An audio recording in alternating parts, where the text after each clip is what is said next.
ये रिश्ता क्या कहलाता है। बड़ा अजीब रिश्ता होता है बाप बेटे का। बाप अपनी बेटियों को सालों तक पालता है, पूछता है, फिर एक दिन खुद ही अपने हाथों से विदा भी कर देता है उन्हें। मुन्ना, ये कमजोर पल हर बाप के जीवन में आता है। अक्षरा साथ होती तो ये दुख शायद थोड़ा कम हो जाता। प्लीज लौट आइए। लौट तो आया है मगर पराया होकर। अपने परिवार को छोड़कर किसी और का हो गया है।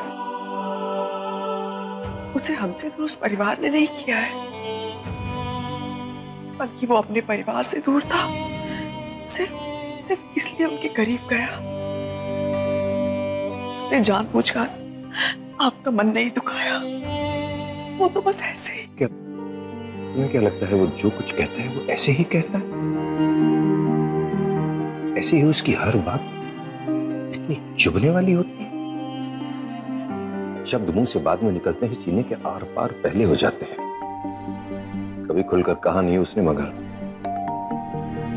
कुछ तो है कि उसकी हर बात में इतना गुस्सा, इतनी नाराजगी, इतनी तंज भरी बात होती है। बात जब बच्चों के हाथ में होवे हैं तो बिगड़ने के आसार घने होवे हैं। तुझे तो अच्छा हुआ बड़े बीच में आ गए तो बात संभल गई। थे लोगों ने समझाना पड़ेगा छोरी ने। ससुराल में जावेगी तो जे बात का ध्यान रखें। जो बड़े केवे हैं वो बात मान लेवे। पर बुआ जी, ये तो गलत सीख है ना। बात वही माननी चाहिए जो सही लगे, और जो बात ठीक ना लगे उसको ना कहने का तो हक सबको होना चाहिए ना।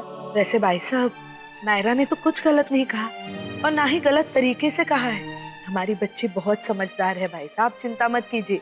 और कार्तिक भी। और जब आप किसी से अपनी मन की बात कह ही ना पाए तो वो कैसा रिश्ता है? मन में कुछ और मुंह में कुछ। ये तो रिश्तों का अपमान हुआ ना। भाई साहब, रिश्ता निभाने के लिए, पक्का करने के लिए प्यार के साथ साथ ईमानदारी भी बहुत जरूरी है। और ये मैं अपने अनुभव से कह रही हूँ।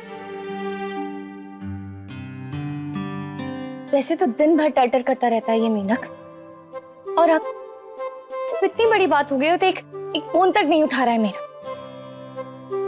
एक दूसरे को कंग्रेचुलेट करना तो दूर, एक बार बात तक नहीं की है हमने।